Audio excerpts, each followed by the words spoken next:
प्यारे बच्चों, welcome to my channel Verma study 2020 बुकलाना। मैं यूपी बोर्ड के क्लास 12 के छात्र छात्राओं के लिए इकोनॉमिक्स सब्जेक्ट को हिंदी माध्यम से मैं फुल कोर्स कराऊंगा। यदि आप फुल कोर्स करना चाहते हैं तो मेरे चैनल को सब्सक्राइब कीजिए और बेल आइकन को प्रेस करना ना भूलें, ताकि जो भी वीडियो मैं अपलोड करूं उसका नोटिफिकेशन आपको सबसे पहले मिल सके। प्यारे बच्चों, माइक्रो इकोनॉमिक्स बेस्ट अर्थशास्त्र चल रहा है। इसमें चैप्टर 6 चल रहा है, प्रतिस्पर्धा रहित बाजार। पाठ का नाम है प्रतिस्पर्धा रहित बाजार। इसमें मैं एक वीडियो डाल चुका हूं, अगर उसे आप नहीं देखे हैं तो आई बटन को क्लिक करके देख लें। इसमें आज हम लोग पढ़ेंगे एकाधिकारी की दशा में कीमत का निर्धारण।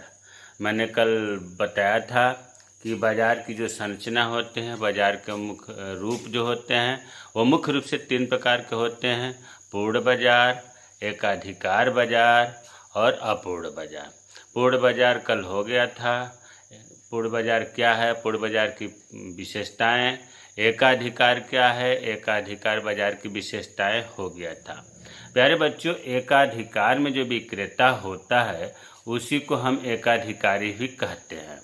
यहाँ एक बार स्मरण करा देना चाह रहा हूँ कि एकाधिकारी प्रतियोगिता अलग है, जो अपूर्ण प्रतियोगिता के प्रकार में आता है। तो कल हम लोग जो पढ़े थे एकाधिकार या एकाधिकार बाजार, उसी के अंतर्गत जो एकाधिकारी है, जो बेचने वाला है, उसकी मतलब एकाधिकार बाजार में कीमत का निर्धारण कैसे होता है। वहाँ पर कल बताया गया था कि इसमें एक विक्रेता होता है, उसके पूर्ति पर पूरा नियंत्रण होता है, कीमत को प्रभावित कर सकता है। ये कल बताया गया था। अब देखिए, इसमें एकाधिकारी की दशा में कीमत का निर्धारण ये तो आज पढ़ना है, लेकिन इसको पढ़ाने से पहले जो मैं पहले पढ़ाया हूँ उसे यहाँ एक बार याद दिलाना बहुत ज़रूरी है। हो सकता है उस वीडियो को आप न देखे हों, इस वजह से यहाँ बताऊँगा। कहने का मतलब यह है कि अभी जो मैं बताऊँगा ये इसके उत्तर में नहीं आएगा। इसको समझने के लिए हम पूर्व की चीज़ों को यहाँ थोड़ा सा बताना चाह रहे हैं। जहाँ से उत्तर शुरू होगा मैं बता दूँगा। तो इसको समझने से पहले सबसे पहले देखिए, लिखा है कि एक एकाधिकारी फर्म का प्रमुख उद्देश्य अधिकतम लाभ प्राप्त करना होता है। कल बताया गया था कि जब एक विक्रेता है तो उसका उद्देश्य क्या होगा, अधिक से अधिक लाभ प्राप्त करना। और इसके लिए वह उत्पादन की मात्रा कहिए या बिक्री की मात्रा कहिए, एक ही चीज़ है, उस बिंदु पर निश्चित करेगा जहां उसकी सीमांत आय के अंग्रेजी मार्जिनल रेवेन्यू, जिसको शॉर्ट में एमआर कहते हैं, सीमांत लागत मार्जिनल कास्ट, जिसको शॉर्ट में एमसी कहते हैं, के बराबर होगा तथा एमसी रेखा एमआर के नीचे से काटे। प्यारे बच्चों, ये बार बार जो है ना एमसी, एमआर, एसी, एआर आएगा, तो इनसे अब कैसे दूर होगा, इसे तो आपको थोड़ा सा याद करना पड़ेगा कि एम का मतलब होता है मार्जिनल और आर का मतलब होता है रेवेन्यू, आगम, आय, और ए जहाँ आ जाए एवरेज। तो अब बार बार एमआर, एमसी, एसी, एआर बोला जाएगा, तो वहाँ पर आर का मतलब आय से हो गया और सी का मतलब कास्ट लागत से हो गया। तो देखिए, कोई भी फर्म, इससे पहले पूर्ण प्रतियोगिता में भी बताया गया था कि फर्म का उद्देश्य अधिकतम लाभ प्राप्त करना होता है। जैसे इसको अगर हम इस तरह से कहें यहाँ पर कि इस जैसे मान लीजिए कि ये हो गया ओ एक्स वाई, इधर आपका हो गया उत्पादन और इधर हमने मान लो एमसी और या एमआर दोनों दिखाना है। पूर्ण प्रतियोगिता में बताया गया था कि जो है एमआर सीधी रेखा होती है और ये एक हमने बनाया एमसी सीमांत लागत। देखो यहाँ अगर इस पॉइंट को नाम रखें ए, जहाँ पर एमसी एमआर रेखा को काट रहा है, ए नाम दिया, इस पॉइंट को भी काट रहा है, इसमें बी रख दिया। यहाँ पर ध्यान दो, ये एमआर रेखा है तो एमआर बराबर, यहाँ काट रहा है एमसी, ऊपर से नीचे आ रहा है, काट रहा है, तो एमआर बराबर एमसी। यहाँ भी एमआर और एमसी काट रहा है इस बिंदु को, तो ये भी हम कह सकते हैं MR बराबर MC। लेकिन प्यारे बच्चों, यहाँ अभी आपने देखा कि अधिकतम लाभ प्राप्त करने के लिए A बिंदु पर होगा कि B बिंदु पर होगा। तो पहला जो शर्त है अधिकतम लाभ प्राप्त करने के लिए, या इसी को कहा जाता है कि संतुलन प्राप्त करने के लिए, फर्म का संतुलन तभी प्राप्त होगा जब MR बराबर MC। तो यहाँ भी MR MC हो रहा है, यहाँ भी MR MC हो रहा है। अब दूसरा है MC MR को नीचे से काटे। देखिए MC रेखा ये है, ये ऊपर से काट रही है, इसका मतलब कि ये पॉइंट नहीं होगा। यहाँ पर वो शर्त पूरा हो रही है, नीचे से काट रही है, MC रेखा MR को नीचे से काट रही है। अर्थात ये जो पॉइंट है अधिकतम उत्पादन बिंदु है या अधिकतम लाभ बिंदु है। तो ये क्या होगा? न्यूनतम लाभ बिंदु। ये सब पहले बताया गया है, थोड़ा सा यहाँ जरूरी है इसलिए बता रहा हूँ।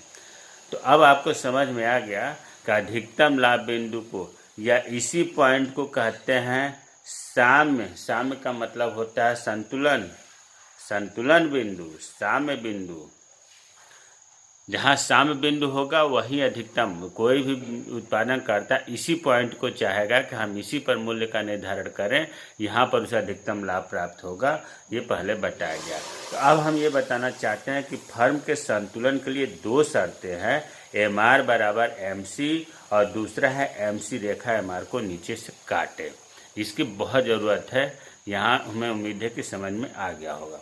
अब दूसरी चीज़ मैं ये बताना चाह रहा हूँ कि एकाधिकार प्रतियोगिता के अंतर्गत AR जिसको औसत आय और MR सीमांत तय रेखाएं बाएं से दाएं नीचे की ओर गिरती हुई होती हैं। बाएं से दाएं, अरे भाई पूर्व प्रतियोगिता में आपको बताया गया था कि सीधी रेखा होती है, OX अक्ष के समानांतर होती है AR और MR। लेकिन एकाधिकार प्रतियोगिता में, हाँ एक चीज़ यहाँ और बता दूँ, हम लोग आज पढ़ रहे हैं एकाधिकार प्रतियोगिता। एकाधिकार प्रतियोगिता में आपको बताया गया है कि एक विक्रेता होता है, लेकिन ये जो प्रश्न है अपूर्ण प्रतियोगिता के, जैसे एकाधिकार की दशा में कीमत का निर्धारण हम लोग पढ़ रहे हैं, अपूर्ण प्रतियोगिता के अंतर्गत कीमत का निर्धारण अगर प्रश्न आ जाए तब भी यही चीज़ होगा। दो जगह अंतर होगा जो मैं बताऊंगा। तो अपूर्ण प्रतियोगिता और एकाधिकार प्रतियोगिता साथ साथ चल रहा है, इस बात का भी ध्यान रखना है। तो एकाधिकार प्रतियोगिता के अंतर्गत दो बातें हैं, यही दोनों बातें अपूर्ण प्रतियोगिता के अंतर्गत आएंगी। पहली बात है कि AR जिसको हम कहते हैं एवरेज रेवेन्यू औसत आय, और MR मार्जिनल रेवेन्यू सीमांत तय रेखाएं बाएं से दाएं नीचे की ओर गिरती होती हैं। देखिए हमने दिखाया है कि बाएं से दाएं, इधर लेफ्ट है इधर राइट है, अर्थात ऋणात्मक ढाल वाली दोनों होती हैं, जबकि पूर्ण प्रतियोगिता में ये एकदम सीधी पड़ी रेखा होती है, वो X अक्ष के समानांतर होती हैं। लेकिन अपूर्ण प्रतियोगिता और एकाधिकार प्रतियोगिता में AR रेखा और MR रेखा बाएं से दाएं नीचे की गिरती हुई कहिए, या ऊपर से नीचे गिरती हुई कहिए, या ऋणात्मक ढाल वाला कहिए, ये तो आपको समझने की बात है। तो पहला पॉइंट हो गया आपको कि बाएं से दाएं नीचे की ओर गिरती हुई होती है, और दूसरा है कि MR AR से कम होती है। देखिए AR ऊपर है, ऊपर का मतलब अगर हम इस तरह से करें तो ये कम है और AR ज़्यादा है, तो हम ये कह सकते हैं कि MR AR से कम है, या ऐसे भी कह सकते हैं कि AR MR से अधिक है। तो एकाधिकार प्रतियोगिता हो या अपूर्ण प्रतियोगिता हो, इसमें आपको ये ध्यान रखना है कि AR ज़्यादा है MR से या MR AR से कम है। अब देखिए यहाँ नोट में भी ये बात हमने लिख दिया है, एकाधिकारी अपूर्ण प्रतियोगिता की दशा में AR और MR रेखाएं अलग अलग होती हैं। इसलिए अलग अलग होती हैं कि पूर्ण प्रतियोगिता में नहीं होती है, इसलिए यहाँ लिख दिए कि अलग अलग होती है, तथा बाएं से दाएं नीचे की ओर गिरने का कारण बाजार में विक्रेताओं की संख्या एक या कम होती है।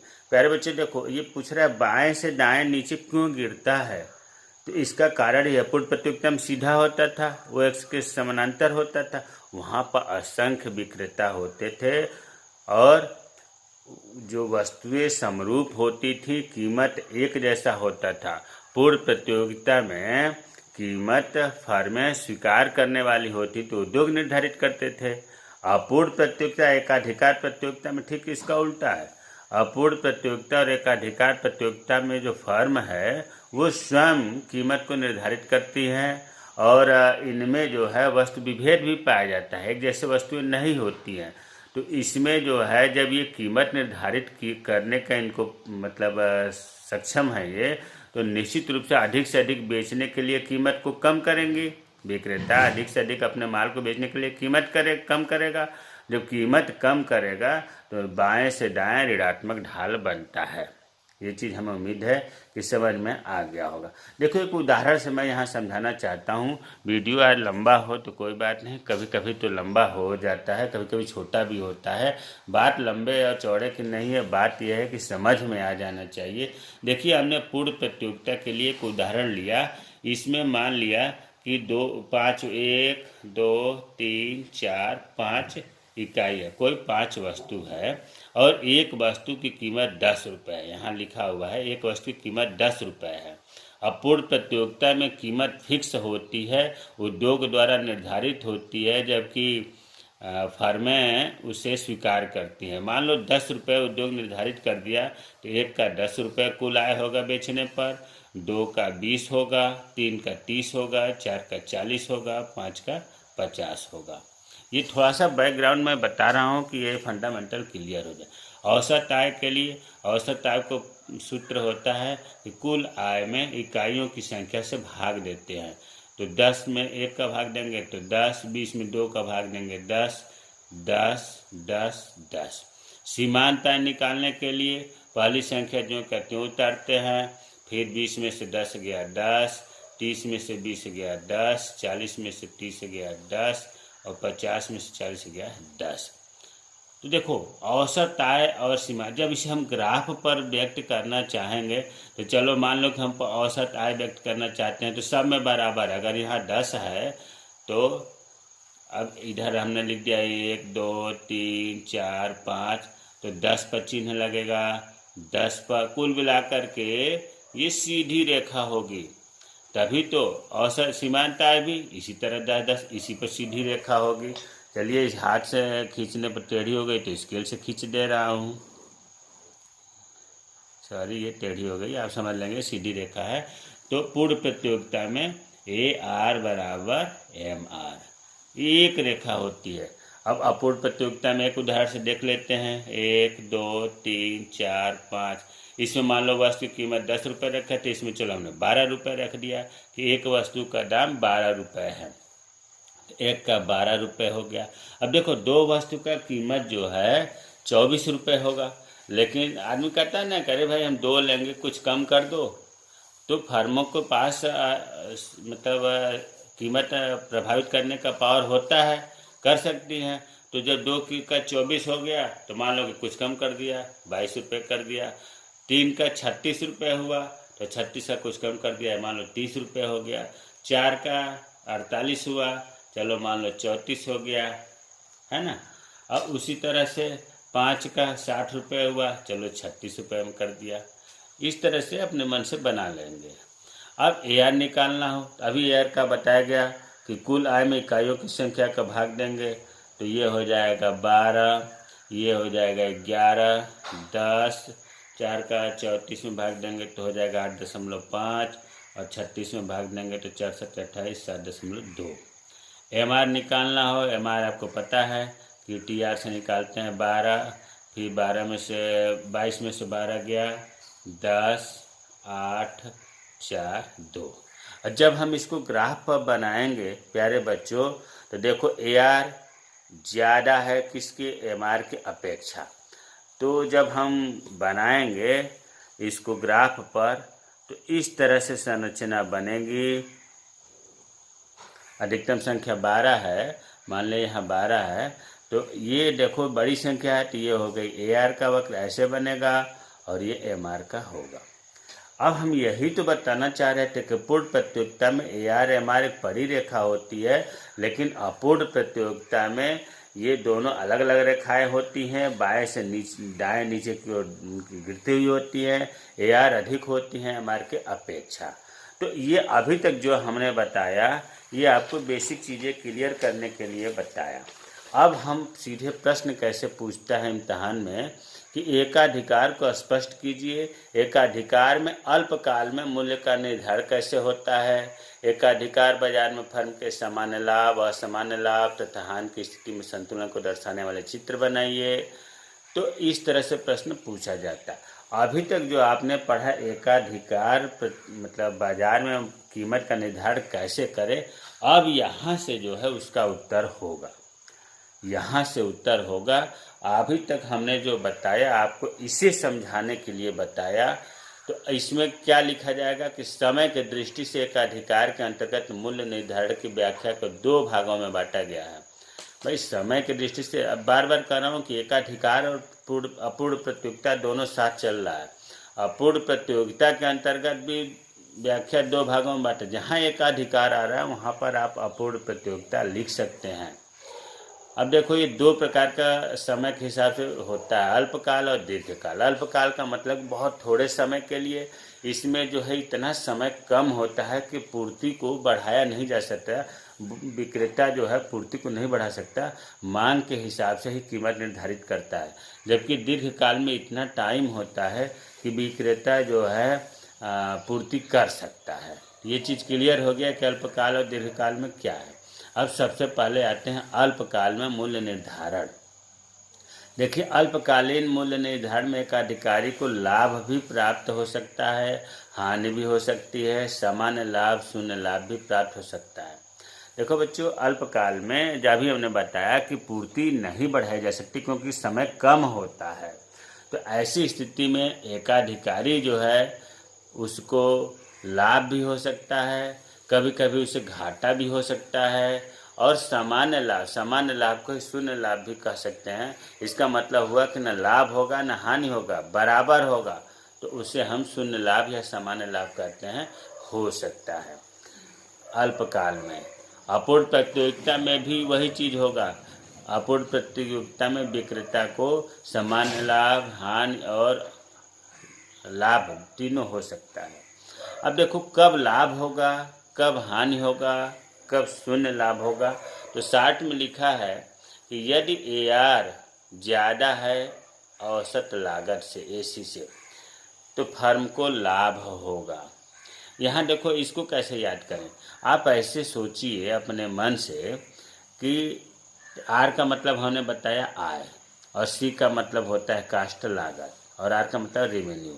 आप A को हटा दो, शुरू में मन से हटा दो। अब एक साइड में यहाँ लिखा गया है आय, और एक साइड में यहाँ हमने A को ढक दिया तो C दिख रहा है। तो आप सोचो कि आय ज़्यादा होगा कि लागत मतलब उत्पादन बेचने में ज़्यादा आय होती है, और लागत का मतलब उसे उत्पादन करने में जो खर्च हुआ उसे लागत कहते हैं। तो जब आय ज़्यादा होगा, अरे भाई किसान को बिक्री करने के बाद पैसे ज़्यादा मिला लागत से, तो क्या होगा, लाभ होगा, स्वाभाविक है। और ये इसलिए लगाते हैं क्योंकि पूरा जब हम निकालेंगे तो औसत ही तो निकालेंगे। तो R से और C से ही ये दिमाग में बात आ जानी चाहिए कि अगर R ज़्यादा है, आय ज़्यादा है, किससे, लागत से, तो हम कहेंगे कि असामान्य लाभ हो रहा है। जब लाभ होता है ना तो उसे असामान्य लाभ भी कहते हैं।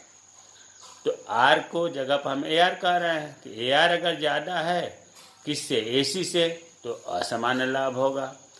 अब अगर R जितना आय है उतना ही लागत हुआ, जितना मान लो 100 रुपये का बेचने पर माल मिला आय हुई और 100 रुपये लागत ही था, तो क्या होगा, हम कहेंगे कि सामान्य। हाँ देखो हानि में नहीं आएगा, ये बराबर हो रहा है। आपको देखने में लग रहा है कि लाभ नहीं हो रहा है, अरे नहीं हो रहा है तो हानि कहाँ हो रहा है। तो सामान्य लाभ इसे बोलते हैं या शून्य लाभ भी बोलते हैं। तो R के जगह पर हमने औसत आय बोल रहे हैं। औसत आय और औसत लागत बराबर होगा तो सामान्य लाभ होगा। उसी तरह से अगर R कम हो गया, आय कम हो गया, किससे, लागत से, पता चला 100 रुपये लागत आया और बेचने पर 80 रुपये का बिका, तो लागत ज़्यादा आ गया तो हम कहेंगे कि घाटा हो गया, हानि हो गई। तो इसको AR बोलेंगे। औसत आय कम होगा, औसत लागत जब ज़्यादा होगा तो हम कहेंगे फर्म की हानि होगी। तो कहने का मतलब है कि जो फर्म है वो 3 स्थिति से गुजर सकती हैं। पहला असामान्य लाभ, असामान्य लाभ को ही कहते हैं कि लाभ की स्थिति में है फर्म, और दूसरा शून्य लाभ, इसमें न हानि होगा न लाभ होगा। तीसरा हानि की स्थिति। अब एक एक करके पढ़ेंगे। पहला है असामान्य लाभ या लाभ की स्थिति। प्यारे बच्चों, वही चीज़ है जो अभी हमने बताया। यहाँ वर्णन है कि यदि किसी फर्म द्वारा उत्पादित वस्तु की मांग अधिक होती है, मार्केट में अल्पकाल बाजार लगा हुआ है, अल्पकाल मतलब कि 2-4 घंटे का बाजार लगा हुआ है, और उसमें जो है वस्तु एकाधिकार फर्म है, एक ही विक्रेता है, अपूर्ण प्रतियोगिता में थोड़ा सा ज़्यादा हो गए, लेकिन पूर्ण से कम है। पूर्ण बाजार में तो असंख्य होते हैं, एकाधिकार बाजार में एक, और पूर्ण बाजार में बहुत ज़्यादा, और अपूर्ण बाजार में दोनों के बीच की स्थिति। तो किसी फर्म द्वारा उत्पादित वस्तु की बाजार में अगर मांग अधिक हो जाती है और जानते हो कि पूर्ति संभव नहीं है, और ये देखिए उस वस्तु का निकट स्थानापन्न भी बाजार में नहीं है। स्थानापन्न वस्तुएं होती हैं जो एक के बदले दूसरे वस्तु का प्रयोग किया जा सके, तो स्थानापन्न वस्तु भी नहीं है, पूर्ति करना भी संभव नहीं है, और मांग ज़्यादा हो गया। ऐसी स्थिति में विक्रेता क्या करेगा? बहुत ऊंची कीमत निर्धारित कर देगा, और उचित कीमत निर्धारित कर देगा तो क्या होगा? उसका जो औसत आय है ज़्यादा होगा। किससे? औसत लागत से। जब औसत आय ज़्यादा होगा औसत लागत से, तो हम कहेंगे कि फर्म असामान्य लाभ प्राप्त कर रही है। इसका चित्र आगे बनाएंगे, एक ही साथ तीनों का बनाएंगे ताकि समझ में आए। दूसरा है सामान्य लाभ या शून्य लाभ की स्थिति। सामान्य लाभ में अभी बताया कि न लाभ होता है असामान्य लाभ, और न ही हानि होती है, अर्थात औसत आय और औसत लागत दोनों बराबर होते हैं। वही चीज़ लिखा है, जब फर्म की औसत आय मतलब AR संतुलन की स्थिति में ठीक औसत लागत AC के बराबर हो, तो फर्म न तो लाभ प्राप्त करती है न हानि। इस स्थिति को ही सामान्य लाभ या शून्य लाभ की स्थिति कहते हैं। तो इसमें मेन बात यह है कि औसत लागत और औसत आय बराबर होती है। हानि की स्थिति में आते हैं। हानि की स्थिति में जब फर्म के औसत लागत, हानि कब होगा? अभी ऊपर हमने देखा जब औसत लागत ज़्यादा हो जाती है। अभी हमने बताया कि लागत आ गई आपके 100 रुपये और बेचने के बाद आय मिली 80 रुपये, तो क्या होगा? हानि की स्थिति में विक्रेता होगा। कैसा विक्रेता है? एकाधिकारी। तो AR से जब अधिक हो जाएगा औसत लागत, तो फर्म या विक्रेता या एकाधिकारी हानि उठाता है। औसत लागत और औसत आय के मध्य जितना अंतर होगा हानि उतनी अधिक होगी। अब हम जो असामान्य लाभ है, सामान्य लाभ है और हानि है, इन तीनों का चित्र हम एक साथ देखेंगे ताकि जो है आसानी से समझ में आ जाए। अभी हमने आपको बताया था कि इसमें अल्पकाल में, अभी देखो एकाधिकार और अपूर्ण प्रतियोगिता तीनों में एक ही चित्र बनेगा। अल्पकाल में कुछ भी अंतर नहीं है, दीर्घकाल में है। अब उसमें अभी हमने बताया था कि इस तरह से जो AR और MR रेखाएँ होती हैं वो अलग अलग होती हैं। ये जो है पहले हम तीनों में खींच लेते हैं एक साथ, ताकि मैंने इसीलिए पहले नहीं बनाया कि आप लोगों को हो सकता है समझ में ना आवे, तो आज वीडियो लंबा हो रहा है, इसके लिए सॉरी, रोज़ नहीं होगा लंबा। अब देखो इसमें आपको अभी पीछे मैंने बताया था कि AR ज़्यादा होता है, MR कम होता है इसके अपेक्षा, तो हम तीनों में लिख दिया AR, MR, AR और MR। हाँ, एक चीज़ मैंने बताना भूल गया, OX पर लिखते हैं उत्पादन मात्रा या बिक्री की मात्रा, और इस साइड में कीमत लिखते हैं। OX अक्ष पर तीनों में लिख दिया उत्पादन की मात्रा, बिक्री और इधर कीमत। पहला चित्र ये जो बन रहा है असामान्य लाभ की स्थिति का बनाऊंगा, ये दूसरा चित्र सामान्य लाभ की बनेगा, और तीसरा चित्र हानि की स्थिति का बनेगा। ठीक है, इतना आपका तैयार हो गया। और ये हमेशा ध्यान रखना है कि AR ज़्यादा होता है। क्यों होता है? अभी हमने पीछे के उदाहरण से समझाया कि इसमें जो है कीमत अधिक मात्रा बेचने के लिए कीमत को कम करता जाता है विक्रेता, इस वजह से ये औसत आय ज़्यादा होती है MR से। अब देखो, अब हम उस बात पर जाते हैं जहां आपको अभी 2 शर्तें संतुलन के लिए बताए थे। क्या बताए थे? 2 संतुलन के लिए मैंने ये बताया था, संतुलन के लिए बताया था कि MR बराबर MC, अरे सॉरी MR बराबर AR, और सॉरी यहाँ जो है एम आर बराबर एम सी, पहले सही बोल रहा था। और दूसरा ये बताया था कि एम सी एम आर को नीचे से काटे, यही तो बताया था। तो देखो अब यहाँ पूरा ध्यान लगा देना है ताकि समझ में आ जाए। ये एम आर रेखा है, पहले एम आर की बात कर रहा हूँ, ये एम आर रेखा है और ये कह रहा है कि एम आर और एम सी बराबर होता है। तो हम एक ऐसा वक्र खींचते हैं और यू आकार का खींचा जाता है, तभी तो नीचे से ऊपर की ओर काटेगा। तो चलो हम इस तरह से एक जो है बना दिया, इसका हमने नाम रख दिया एम सी। अब देखो ये एम सी और ये रेखा एम आर है, यहाँ पर काट रही है। तो पहला विकल्प, पहला शर्त ये था कि एम आर और एम सी अर्थात यही संतुलन बिंदु है। अगर इसे हम इक्विलिब्रियम ई कह दिए तो इसका मतलब ये हुआ कि इसी पॉइंट पर, ई पॉइंट पर एम आर और एम सी संतुलन में है। यहीं पर फर्म रहना चाहेगी, यहीं पर अधिकतम उसे लाभ प्राप्त होगा। चलिए ये चीज़ आपको संतुलन की बात क्लियर हो गई, ठीक है। अब जो है ये भी आप देख रहे हो कि एम सी एम आर को नीचे से काटे, ये चीज़ हो गया। अब ये चीज़, यही चीज़ हम तीनों में बना देते हैं ताकि इतना आपको डाउट, ये हो गया एम सी रेखा, यहाँ एम सी और ये एम आर बराबर हो रहा है तो संतुलन बिंदु। उसी तरह से यहाँ हमने बना दिया एम सी, यहाँ पर एम आर और एम सी काट रही है तो ई। इसका मतलब कि हम तीनों में संतुलन की स्थिति हमने ला दिया फर्म को। अब हमें लाभ, असामान्य लाभ, लाभ और हानि की स्थिति को दर्शाना है। अब देखो आपको अभी लाभ कब होता है, लाभ जब होता है कि औसत आय, ध्यान दो, लाभ में लाभ क्या होता है, ए आर कि ज़्यादा होगा किससे, औसत लागत से, तभी तो लाभ होगा। पहली स्थिति तो यही होगी। अब आपको पता है कि ए आर कहाँ है, इस ये जो है एम सी रेखा, इसे कोई मतलब नहीं है। अब हम जो है चलो इसी के सामने विशेष तौर से मान लिया कि यहाँ पर ए आर का पॉइंट है, ठीक है, ए आर का पॉइंट है और इसको जो है हम नीचे मिला लिया, यहाँ पर हमने क्यू लिख दिया। अब हमारा ए आर का पॉइंट यहाँ है और अर्थात हम ये इसका अगर हम नाम रख दें, मान लो चलो हम इसका नाम रख दिए एल, ठीक है।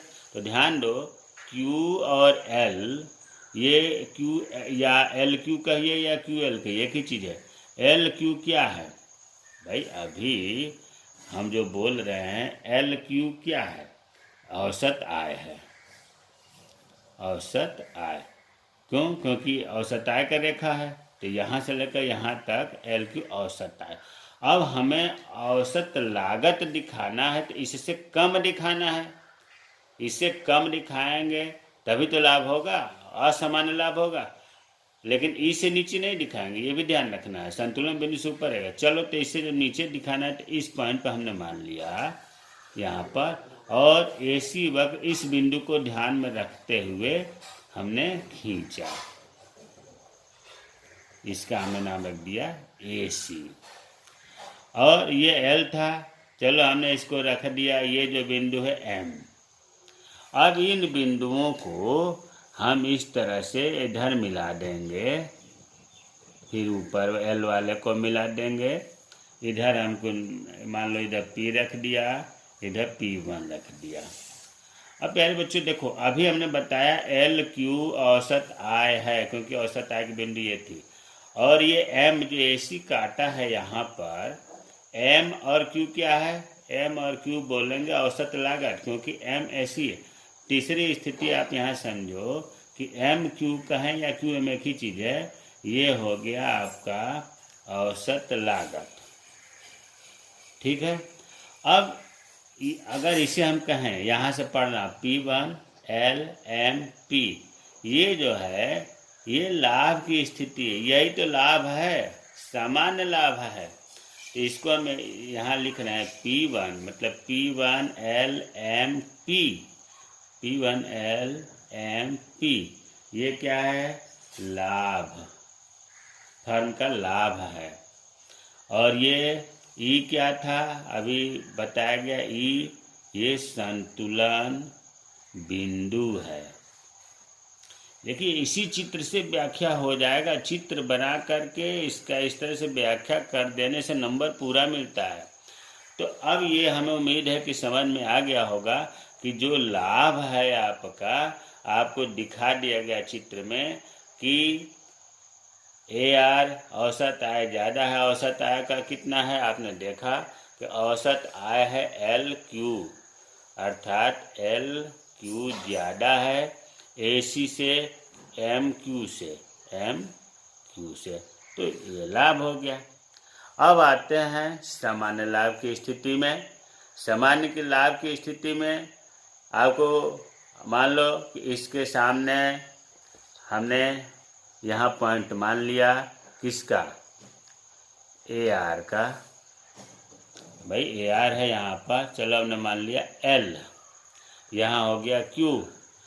अब AR यहाँ है और सामान्य लाभ में आपको पता है कि जितना औसत आय होता है उतना ही औसत लागत होता है। इसका मतलब कि औसत आय यहाँ पर है, तो जो हम वक्र खींचेंगे वो इससे सटा हुआ खींचेंगे, AC। अर्थात ये हम कहें कि LQ औसत आय है, और LQ ही औसत लागत भी है, तो जब ये औसत लागत और औसत आय बराबर हुआ, इसको जो है इधर हमने मिला दिया, इधर चलो हमने P रख दिया कीमत की तरफ पर, तो इसमें फर्म शून्य लाभ की स्थिति में है। अर्थात LQ औसत लागत, LQ औसत आय, औसत लागत और औसत आय बराबर है। भाई इसी चीज़ को तो यहाँ किया गया है, LQ बराबर LQ, दोनों एक ही चीज़ है। ये क्या था, ये संतुलन बिंदु है। ये भी चीज़ समझ में आ गया होगा। अब हानि की स्थिति में देखिए, हानि की स्थिति में भी अब इसके सामने हमने यहाँ पॉइंट मान लिया AR का, औसत आय का, इधर हो गया Q। अब यहाँ औसत आय है और हमें हानि दिखाना है। यहाँ अगर हम इसे L नाम रख दिया तो अभी पहले हानि क्या होता है, हानि आपको यही बताया गया है कि AR जो है मतलब औसत आय कम होगा, औसत लागत ज़्यादा होगा, तभी तो हानि होगी। अब यहाँ पर LQ क्या है, औसत आय है, LQ औसत आय है, AR का है यहाँ पर, तो औसत आय तो हुआ। अब हमें इससे ज़्यादा दिखाना है लागत, तो चलो हमने यहाँ तक दिखा दिया मान लो, तो फिर इसको जो है हम डॉट मिला दिया और औसत लागत का वक्र यहाँ खींच दिया, इसे AC नाम रख दिया, AC है ना। अब जो है इसका अगर हमने नाम रख दिया, चलो यहाँ रख दिया M, तो LQ या QL एक ही चीज़ है, यह औसत आय हुआ, और MQ या QM एक ही चीज़ है, MQ बराबर औसत लागत।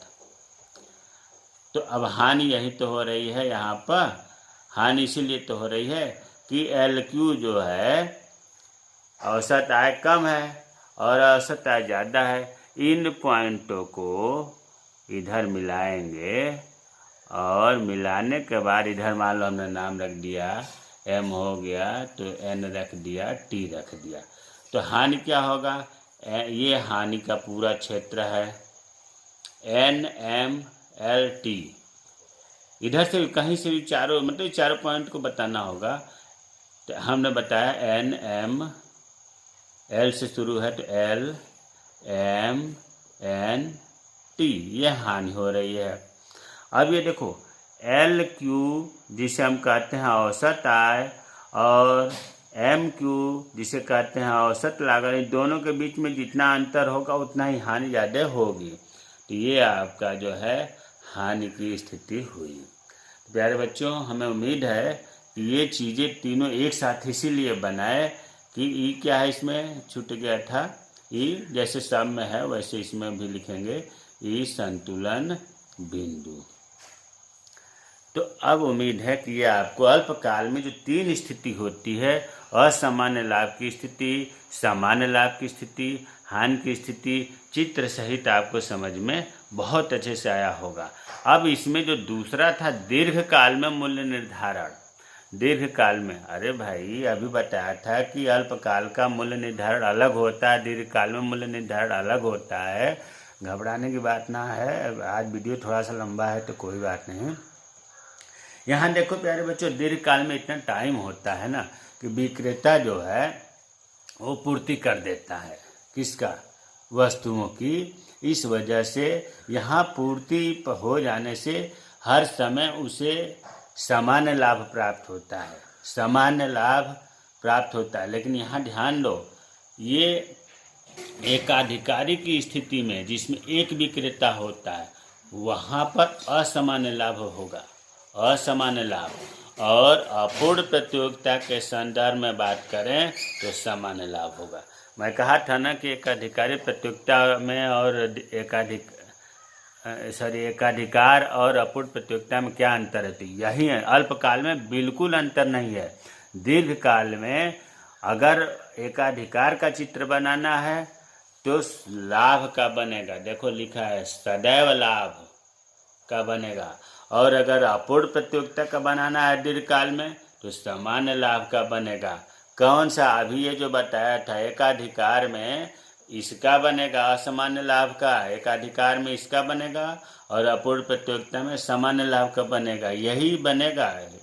तो चलो इसमें दीर्घकाल में हम एकाधिकार का बनाते हैं चित्र, असामान्य लाभ की स्थिति। अभी आपने पढ़ा कि दीर्घकाल में एकाधिकारी फर्म को सदैव लाभ प्राप्त होगा। क्यों होता है, इसका 2 कारण है। एक कारण तो ये है कि बाज़ार में नई फर्में नहीं पहुंच पाती हैं, बहुत प्रतिबंध रहता है, इस वजह से उसे ज़्यादा लाभ होता है। और दूसरा ये है कि एकाधिकारी को अगर अतिरिक्त लाभ नहीं भी प्राप्त होगा तब भी वह अनावश्यक ही सही बाज़ार में अपना अस्तित्व बनाए रखेगा कि अकेले हूँ तो लाभ तो होना ही है। तो कुल मिलाकर के दीर्घकाल में एकाधिकारी जो फर्म है उसको सदैव लाभ का मतलब असामान्य लाभ प्राप्त होता है। प्यारे बच्चों, ये बहुत ज़्यादा महत्वपूर्ण है कि दीर्घकाल में एकाधिकारी फर्म में सदैव मतलब असामान्य लाभ की स्थिति में फर्म होगा, और अपूर्ण प्रतियोगिता में सामान्य लाभ की स्थिति में होगा। इनमें चित्र सामान्य लाभ का बनेगा, इसमें चित्र असामान्य लाभ का बनेगा। तो चलिए, जैसे उसमें बना था असामान्य लाभ का, उसी तरह से इसमें भी बनेगा। थोड़ा बहुत अंतर है, अभी आपको मैं बता दे रहा हूँ। ऊपर वाला आपको पता है कि ये AR है, ये MR है। इसमें हमने MC खींचा, इस पॉइंट पर MC और MR बराबर हो गए। MC रेखा MR को नीचे से काट रही है, तो ये हो गया संतुलन बिंदु। और असमान लाभ दिखाना है तो यहाँ हमारा हो गया औसत आय। औसत आय वाली रेखा पर हमने औसत आय बना करके, और यहाँ हमने नाम रख दिया मान लो L, ये हो गया Q। अब जो है हमें असामान्य लाभ दिखाना है, और यह भी पता है कि LQ औसत आय है। LQ औसत आय है तो हमें औसत लागत कम दिखाना होगा। चलिए इस पॉइंट पर मैं दिखा देता हूँ औसत लागत का वक्र खींच करके। AC इसका ये L है, चलो हमने M मान लिया। और फिर हम इन्हीं जैसे उसमें बनाए थे ना, ठीक वही चीज़ यहाँ है, बिल्कुल अंतर नहीं है।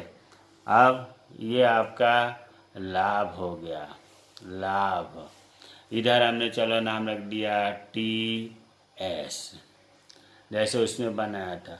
तो आप ये कहेंगे कि उसमें इसमें अंतर क्या है? हाँ जी, बिल्कुल अंतर नहीं है। उसमें भी फर्म असामान्य लाभ प्राप्त कर रही है, दीर्घकाल में भी असामान्य लाभ प्राप्त कर रही है। थोड़ा सा देखो लिखने में अंतर ये कि ये जो है जैसे मान लो कि दीर्घकाल ये MC है तो L लग जाता है। L क्यों? लॉन्ग टर्म, दीर्घकालीन सीमांत लागत, दीर्घकालीन औसत लागत, है ना। उसी तरह से ये AR है तो हम लिखेंगे LAR, दीर्घकालीन औसत आय, दीर्घकालीन सीमांत आय। और व्याख्या वही चीज़ होगा कि देखो ये जो ई संतुलन बिंदु है जैसे उसमें था, ई संतुलन बिंदु पर ही तो MC और MR बराबर हुआ, L जोड़ दिए क्योंकि दीर्घकालीन शो कराना है। तो MC और MR ई बिंदु पर बराबर हो गए। QM कीमत हो गया, या QM कीमत नहीं कहो तो OS भी कह सकते हो कीमत। तो QM कीमत पर OQ उत्पादन हो रहा है, कोई नई बात नहीं है। उसी तरह से ई पर संतुलन बिंदु है, लाभ कितना हो रहा है TLMS। इस चित्र में लाभ कितना हो रहा है TL, क्रम से लिखें TLMS, ये लाभ हो गया। ये आपको पता ही हो गया संतुलन बिंदु। बस ये चित्र आपका तैयार हो गया। और अगर ये अपूर्ण प्रतियोगिता का पूछता है कि अपूर्ण प्रतियोगिता में दीर्घकाल में मूल्य का निर्धारण कीजिए, तो फिर सामान्य लाभ, देखो लिखा है दीर्घकाल में अपूर्ण प्रतियोगिता के अंतर्गत फर्म को केवल सामान्य लाभ, जिसे हम शून्य लाभ कहते हैं, प्राप्त होता है। तो यहाँ जो चित्र बना था असामान्य लाभ का, वो शून्य लाभ का बनेगा। तो हमें उम्मीद है कि आज का जो वीडियो है, जो अभी हमने 42 मिनट खर्च किया, इसमें जो है एकाधिकार बाजार में कीमत का निर्धारण कैसे होता है, अपूर्ण प्रतियोगिता में कीमत का निर्धारण कैसे होता है, समझ में आ गया होगा। एक बार फिर बता देना चाहता हूँ बच्चों कि अल्पकाल में मूल्य का जो निर्धारण होता है, असामान्य लाभ की स्थिति हो, लाभ की स्थिति हो, शून्य लाभ की और हानि की, एकाधिकार और अपूर्ण प्रतियोगिता के चित्र में व्याख्या में कोई अंतर नहीं है। हाँ, दीर्घकाल की जब बात आती है तो दीर्घकाल में एकाधिकार बाजार का अगर चित्र बनाएंगे तो असामान्य लाभ का बनाएंगे, और अपूर्ण प्रतियोगिता का अगर चित्र बनाएंगे तो सामान्य लाभ का बनाएंगे। हमें उम्मीद है कि वीडियो समझ में आया होगा, और अगर आपको नहीं समझ में आया है तो कमेंट बॉक्स में कमेंट करें, मैं रिप्लाई करूंगा। मेरे चैनल को सब्सक्राइब कीजिए। आप लोग चैनल को सब्सक्राइब नहीं करते हैं, अगर चैनल को सब्सक्राइब करते मैं मोटिवेट होता हूं, बहुत अच्छा लगता है। मुझे उम्मीद है कि मेरे भावनाओं को आप लोग समझेंगे। जय हिंद, जय भारत।